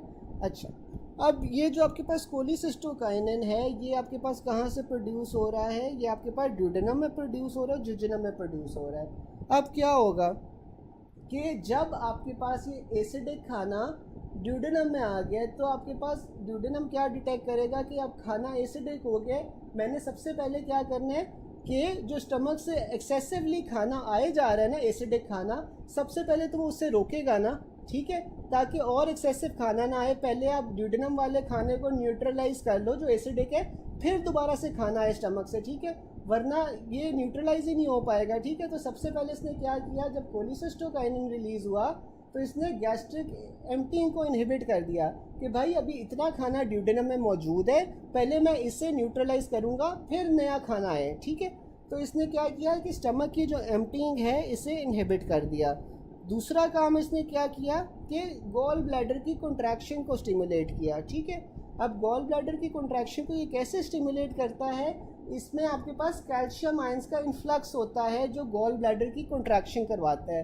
तो जो कोलिसिस्टोकाइनिन है इसने कैल्शियम आयंस का इन्फ्लक्स करवाना है, जिससे आपके पास फिर गॉल ब्लैडर की कंट्रैक्शन होगी। सी से आप याद रख लो कि सी से ही कोलिसिस्टोकाइनिन होता है, सी से ही कैल्शियम आयंस होते हैं और सी से ही कंट्रैक्शन होती है गॉल ब्लैडर की, ठीक है। अब जब गॉल ब्लैडर कंट्रैक्ट करेगा तो वो अपने जो मुख्तलिफ एंजाइम्स हैं वो रिलीज़ कर देगा ड्यूडेनम के अंदर, जिससे आपके पास जो खाना है वो फर्दर ब्रेक डाउन हो सकेगा, ठीक है। फिर हमारे पास सेक्रेटिन आ जाता है। अब जो सेक्रेटिन है ये कहाँ से रिलीज़ हो रहा है, ये भी आपके पास एस सेल्स ऑफ ड्यूडेनम से ही रिलीज़ हो रहा है। अब ये एस सेल्स ऑफ ड्यूडेनम से रिलीज़ तो हो रहा है, लेकिन इसका स्टिमुलस अगेन क्या है कि जब आपके पास हाइड्रोजन आयंस आ रहे हैं ड्यूडेनम में, और दूसरा क्या है कि फैटी एसिड्स आ रहे हैं ड्यूडेनम में, ठीक है। अब कोलिसिस्टोकाइनिन क्या करेगा, जब आपके पास एसिडिक फूड आ गया ड्यूडेनम में, ये आपके पास बाइकार्ब की सिक्रीशन करवाएगा, और बाइकार्ब की सिक्रीशन से क्या होगा कि जो आपके पास एसिडिक फूड आया हुआ था ड्यूडेनम के अंदर वो जाके न्यूट्रलाइज हो जाएगा, ठीक है। और दूसरा क्या होगा कि आपके पास जो गैस्ट्रिक एसिड की सिक्रीशन है वो उसे कम कर देगा, ठीक है, ताकि खाना जौन सा है वो आपका ड्यूडेनम में जो आया हुआ है वो न्यूट्रलाइज हो सके। आखिरी हमारे पास क्या आ जाता है, हमारे पास ग्लूकोज डिपेंडेंट इंसुलिनोट्रोपिक पेप्टाइड आ जाता है। मैं बताता हूँ, ये अभी आगे आएगा, अभी स्टेप बाय स्टेप चलते हैं ना, ताकि एक एक चीज़ करके आपको समझ आ जाए, ठीक है। स्टेप बाय स्टेप चलते हैं, अगर एंड तक कोई चीज़ नहीं समझ आई तो फिर आप पूछ लेना, ठीक है। अच्छा, अभी हमारे पास आ रहा था ग्लूकोज डिपेंडेंट इंसुलिनोट्रोपिक पेप्टाइड। अब जो ग्लूकोज डिपेंडेंट इंसुलिनोट्रोपिक पेप्टाइड है इसका क्या काम है, जिस तरह आपको नाम से ही पता चल रहा है कि ये आपके पास ग्लूकोज डिपेंडेंट होती है, ठीक है। और इसका काम क्या है कि इसने इंसुलिन की सिक्रीशन को बढ़ाना है, ठीक है। तो ग्लूकोज डिपेंडेंट है और इसने इंसुलिन की सिक्रीशन को बढ़ाना है।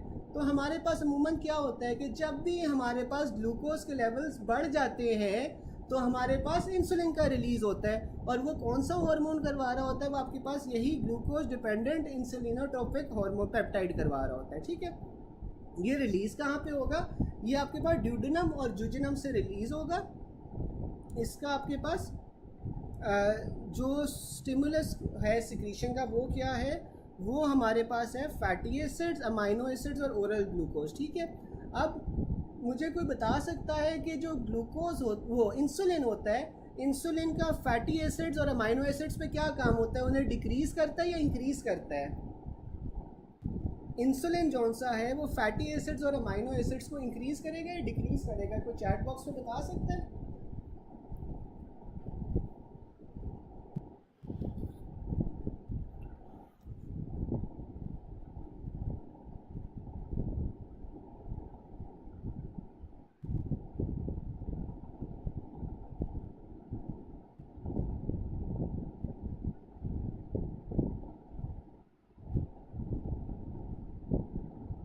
बिल्कुल डिक्रीज़ करता है ना, ठीक है। जो आपके पास इंसुलिन होता है वो फैटी एसिड्स को एडिपोज टिश्यू के अंदर भेज देता है, उसके अलावा जो अमाइनो एसिड्स होते हैं उससे ये प्रोटीन्स बना देता है, और ग्लूकोज के लेवल्स को ये कम कर देता है, ठीक है। तो ये ही आपके पास ये सारे इसके स्टिमुलस हो जाएंगे सिक्रीशन के, ठीक है। तो ये जब आपके पास ज़्यादा हो जाएंगे फैटी एसिड्स, अमाइनो एसिड्स और ग्लूकोज, तो ये आपके पास जो इंसुलिन वो ग्लूकोज जीआईपी है ये जीआईपी रिलीज़ करवाएंगे, और जीआईपी इनके लेवल्स को कम कर देगा। तो इसका जीआईपी का एक्शन क्या हुआ कि ये आपके पास इंसुलिन की सिक्रीशन को ज़्यादा कर रहा है, और जो गैस्ट्रिक हाइड्रोजन सिक्रीशन है उससे ये कम कर रहा है। अच्छा, in simple words cholecystokinin decreases stomach contractility and increases intestinal motility, ठीक है। जो कोलिसिस्टोकाइनिन था उसने क्या किया कि स्टमक की जो कॉन्ट्रैक्टिलिटी है उसे डिक्रीज़ कर दिया, क्योंकि हमने पढ़ा था कि जो कोलिसिस्टोकाइनिन होता है वो गैस्ट्रिक एम्प्टिंग को इनहिबिट करता है, ठीक है, जबकि इंटेस्टाइनल मोटिलिटी को वो बढ़ा देगा। जो गैस्ट्रिन होता है, गैस्ट्रिन आपके पास गैस्ट्रिक और इंटेस्टाइनल मोटिलिटी दोनों को इंक्रीज़ करता है, जबकि जो सिक्रेटिन होता है वो आपके पास इंटेस्टाइनल और गैस्ट्रिक मोटिलिटी दोनों को डिक्रीज़ करता है।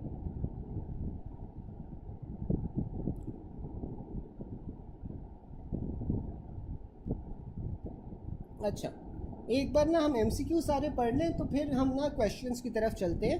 अगर कोई क्वेश्चंस होते हैं, एक बार हम एमसीक्यूज पढ़ लें पहले। विच of the following increases the gastric motility. तो हमने पढ़ा था कि जो गैस्ट्रिन होता है वो इंटेस्टाइनल और गैस्ट्रिक मोटिलिटी दोनों को इंक्रीज़ करता है।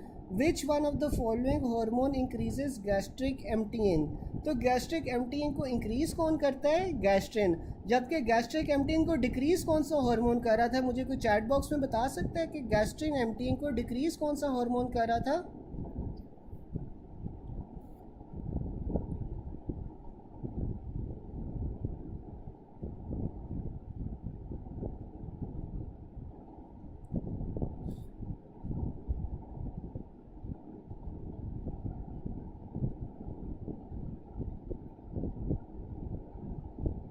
बिल्कुल, कोलिसिस्टोकाइनिन।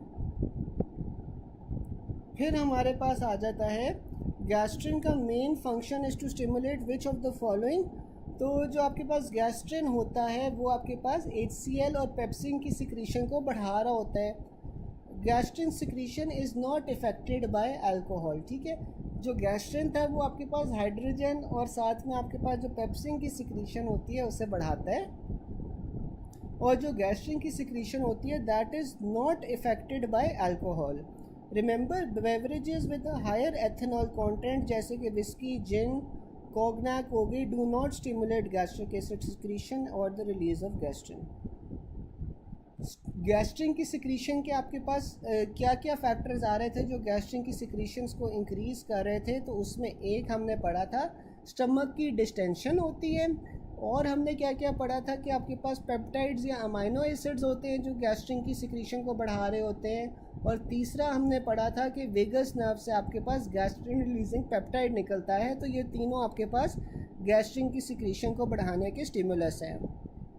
अच्छा, अगर आपके पास पीएच डिक्रीज़ हो गया है तो आपके पास क्या होगा कि गैस्ट्रिन की सिक्रीशन इनहिबिट हो जाएगी। ठीक है, क्योंकि जाहिर है पीएच कम होगा तो इसका क्या मतलब है कि एसिडिक एनवायरनमेंट है ऑलरेडी, तो नेगेटिव फीडबैक के थ्रू फिर आपके पास गैस्ट्रिन की सिक्रीशन जौन सी है वो इनहिबिट हो जाएगी। Gastrin secretion is decrease by somatostatin. ठीक है, तो हमने पढ़ा था कि सोमैटोस्टैटिन जौन सा है वो भी एक फैक्टर था जिस वजह से आपके पास गैस्ट्रिन की सिक्रीशन कम हो रही थी। Potent stimulator of gastrin release आपके पास क्या होता है? प्रोटीन्स होती हैं। Gastric secretion is mainly maximally stimulated by proteins. ठीक है, फिर आपके पास सेक्रेटिन आ जाता है। ठीक है, सेक्रेटिन का क्या काम होता है? Secretin action of pancreatic secretion. तो सेक्रेटिन जौन सा होता था वो आपके पास बायकार्ब्स इंक्रीज़ कर रहा होता था, बायकार्ब्स फ्रॉम द पैंक्रियास, ये आपके पास इंक्रीज़ कर रहा होता था ताकि जो आपके पास स्टमक में एसिड जो ड्यूडेनम में एसिडिक फूड आया है वो न्यूट्रलाइज हो सके। Which hormone inhibit the action of gastric acid secretion? तो अगेन सेक्रेटिन था। Insulin secretion is increase due to which of the following? तो सेक्रेटिन था। स्टिमुलस फॉर सेक्रेटिन सिक्रीशन क्या था? आपके पास फैटी एसिड्स अगर ड्यूडेनम में आ जाएं। ठीक है जी, डॉक्टर ज़ारा आपने कुछ पूछना है? फिर हमारे पास आ रहा था cholecystokinin. Which of the following hormone increases intestinal motility? तो इंटेस्टाइन की मोटिलिटी आपके पास कौन सा हार्मोन बढ़ाता है? तो इंटेस्टाइन की मोटिलिटी आपके पास जौन सा है वो कोलिसिस्टोकाइनिन बढ़ा रहा था। हमने पढ़ा था जो कोलिसिस्टोकाइनिन होता है वो गैस्ट्रिक और इंटेस्टाइनल मोटिलिटी दोनों बढ़ाता है। सॉरी, कोलिसिस्टोकाइनिन जौन सा था वो, एक सेकंड मुझे चेक करने दो। जो कोलिसिस्टोकाइनिन था वो स्टमक की कॉन्ट्रैक्टिलिटी को कम करता है और इंटेस्टाइनल की मोटिलिटी को बढ़ाता है। ठीक है, तो जो कोलिसिस्टोकाइनिन था वो हमारे पास स्टमक की कॉन्ट्रैक्टिलिटी को कम कर रहा था जबकि इंटेस्टाइन की मोटिलिटी को बढ़ा रहा था। ठीक है, फिर हमारे पास आ जाता है रिगार्डिंग एक्सोक्राइन पैंक्रियाटिक सिक्रीशन। तो एक्सोक्राइन पैंक्रियाटिक सिक्रीशंस आपके पास कौन सी हार्मोन कंट्रोल कर रहा होता है? कोलिसिस्टोकाइनिन जौन सा होता है पैंक्रियाटिक एक्सोक्राइन सिक्रीशंस को बढ़ा रहा होता है। कोलिसिस्टोकाइनिन आपके पास क्या करता है? ये आपके पास गॉल ब्लैडर की कॉन्ट्रैक्टिलिटी को इंक्रीज़ करता है। इंटेस्टाइनल मोटिलिटी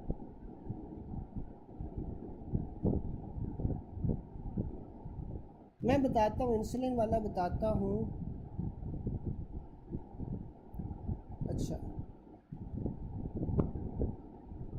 एक सेकेंड।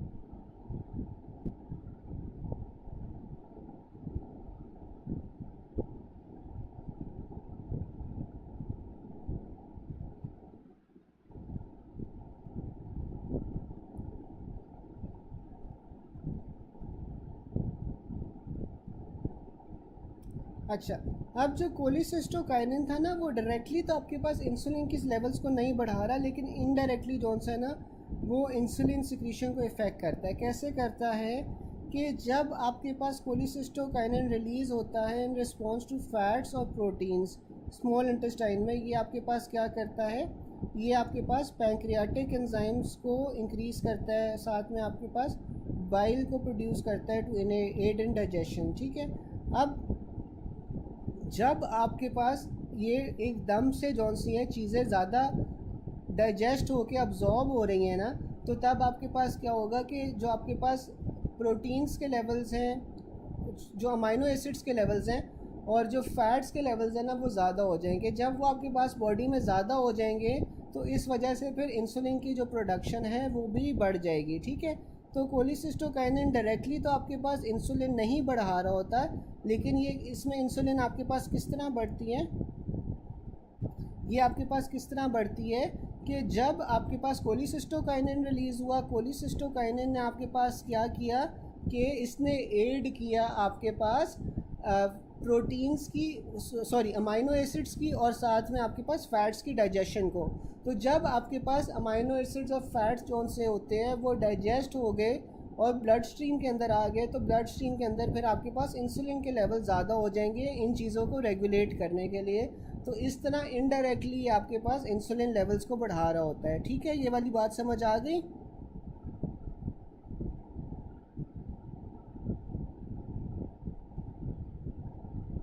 ये वाली बात समझ आ गई।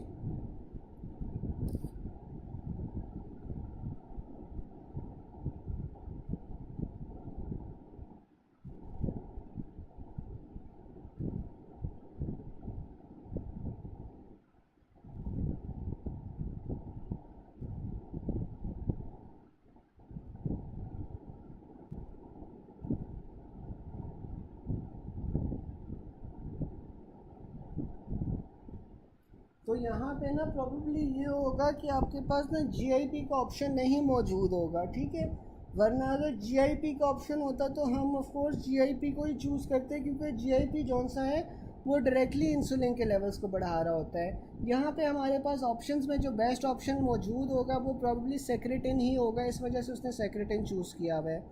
लेकिन ये सेक्रेटिन वाली पॉइंट समझ आ गया कि ये कैसे इंसुलिन को बढ़ा रहा है।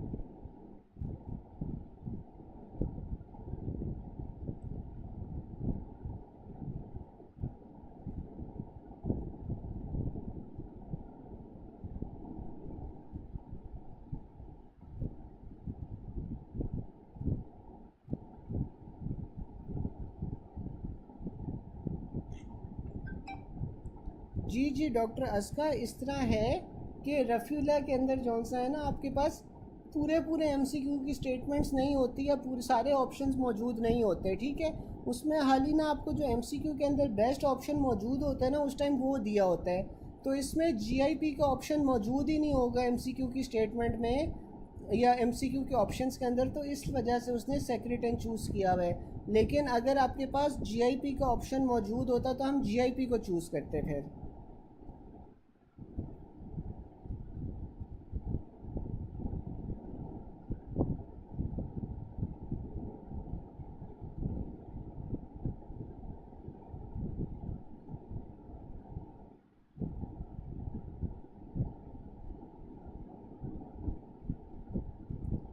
गाइस समझ आई है या अभी नहीं समझ आई? फिर से समझा दूँ?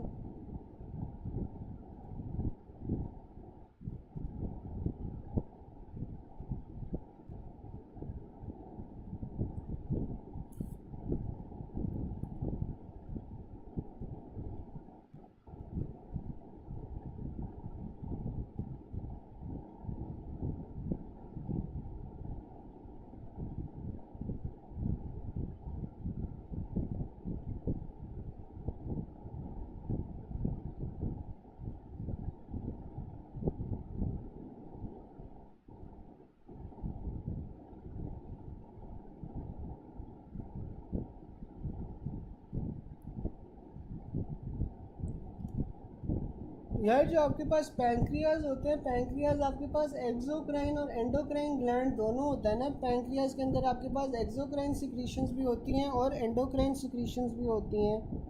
जो आपके पास एक्सोक्राइन सिक्रीशंस है उसमें आपके पास डाइजेस्टिव एंजाइम्स आ जाते हैं और साथ में बायोकार्ब्स आ जाती हैं।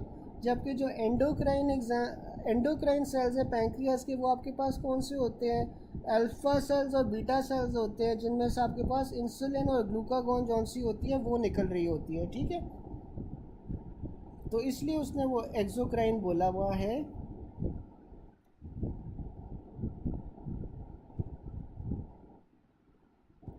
ठीक है, वहाँ पे इसलिए उसने एक्सोक्राइन बोला था कि जो एक्सोक्राइन सिक्रीशंस होती हैं ना पैंक्रियाज की, वो आपके पास डाइजेस्टिव एंजाइम्स और बायोकार्ब्स होते हैं। जबकि एंडोक्राइन में आपके पास अल्फ़ा बीटा सेल्स आ जाते हैं जो कि इंसुलिन और ग्लूकागॉन रिलीज़ करवा रहे होते हैं।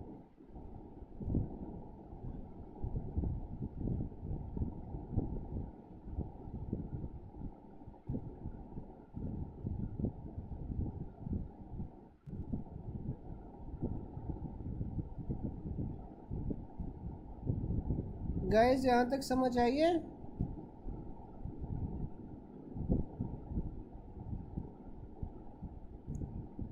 मुझे पहले ये तो बता दो यार, समझ आई है या नहीं आई है? कोई जवाब ही नहीं दे रहा। नमाज ब्रेक तो मैं तब दूँ ना जब आप लोगों को समझ आई हो।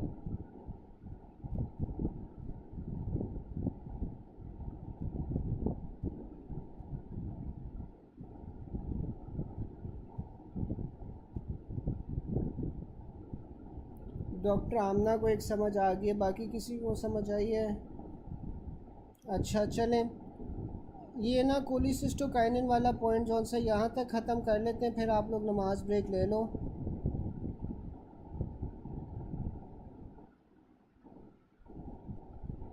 अच्छा, फिर हमारे पास आ जाता है कि विच ऑफ द फॉलोइंग, अच्छा हम कोलिसिस्टोकाइनिन वाला एक बार दोबारा से रिपीट कर लेते हैं। विच one of the following hormone increases intestinal motility. तो आपके पास जो कोलिसिस्टोकाइनिन था ना, वो आपके पास गैस्ट्रिक मोटिलिटी को डिक्रीज़ करती है, जबकि इंटेस्टाइनल मोटिलिटी को इंक्रीज़ कर रही थी। एक्सोक्राइन पैंक्रियाटिक सिक्रीशन आपके पास कोलिसिस्टोकाइनिन से इंक्रीज़ हो रही होती है, ठीक है। फिर आपके पास आ जाता है action of cholecystokinin increases intestinal motility. Which of the following increases pancreatic secretion and releases calcium from the sarcoplasm. तो कोलिसिस्टोकाइनिन था। मैंने आपको बताया था कि जो कोलिसिस्टोकाइनिन है वो आपके पास कैल्शियम का रिलीज़ करवाते हो, कैल्शियम के रिलीज़ की वजह से आपके पास गॉल ब्लैडर की कॉन्ट्रैक्शन होती है, ठीक है। फिर हमारे पास आ जाता है hormone responsible for bloating and delayed gastric emptying. तो डिलेड गैस्ट्रिक एम्पटिंग भी आपके पास कोलिसिस्टोकाइनिन ही करवा रही थी। Which of the following aids in fat absorption and digestion. तो आपके पास वो कोलिसिस्टोकाइनिन होता है जिसकी वजह से आपके पास फैट्स की अब्जॉर्प्शन और डाइजेशन होती है। Which hormone decreases gastric emptying after fatty meal. तो आपके पास कोलिसिस्टोकाइनिन होता है।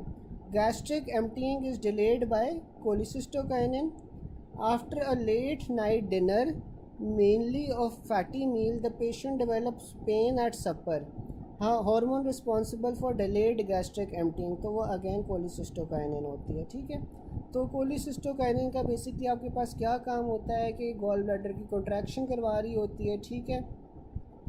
उसके अलावा ये जौन सा है ना आपके पास गैस्ट्रिक एसिड की जो गैस्ट्रिक एम्पटिंग है वो डिक्रीज़ करवा रही होती है, ठीक है। और इसमें आपके पास ये इंटेस्टाइनल मोटिलिटी को इंक्रीज़ कर रही होती है, जबकि गैस्ट्रिक मोटिलिटी को ये डिक्रीज़ कर रही होती है, ठीक है। चलें फिर आप लोग नमाज ब्रेक ले लो, 7 बज गए हैं, हम 7:15 पे कंटिन्यू कर लें। हम 7:15 पे कंटिन्यू कर लें। फिर ये है कि 15 मिनट हम और पढ़ लेते हैं, ताकि कल जौन सा है ना हमने ख़त्म करना है GIT, तो ये है कि आपका थोड़ा सा आज ज़्यादा कवर हो जाए, ठीक है। अभी तक हमारे हाल ही 5 पेज ही हुए हैं, तो हम ना 7:15 पे रिज्यूम कर लेंगे, ठीक है, ताकि हमारा थोड़ा सा कवर हो जाए। अब यही मसला है ना कि अगर मैं नमाज ब्रेक देना शुरू हो जाऊँ तो आप लोग everyone is from different cities, तो मसला ये है कि फिर कई जगह अज़ान हो जाती है, कई लोगों ने जमात के साथ पढ़ना होता है, कई लोगों ने फिर अलहदा से पढ़ना होता है, तो फिर ये भी मसला आ जाता है।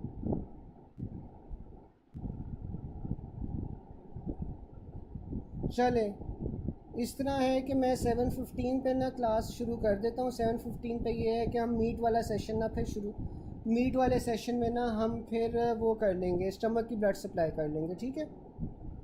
ठीक है, 7:15 पे ना मैं फिर मीट वाला सेशन शुरू कर देंगे, जिसमें हम स्टमक की ब्लड सप्लाई कर लेते हैं, ठीक है। अभी आप लोग नमाज़ वगैरह पढ़ लो, फिर 7:15 पे हम शुरू कर लेते हैं, ठीक है।